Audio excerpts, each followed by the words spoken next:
Mikä on kun ei taidot riitä, mikä on kun ei onnistu?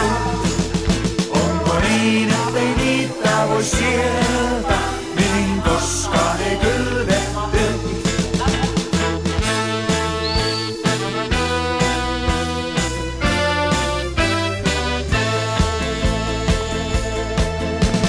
Toissa vuonna ajattelin Lahteen matkustaa, siellä sitten pistää isot rahat poikimaan.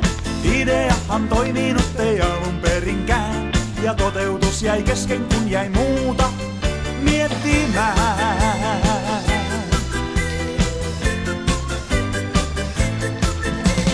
Viime vuonna päätin itseäni sivistää, nousin lentoon infon kultasiivin.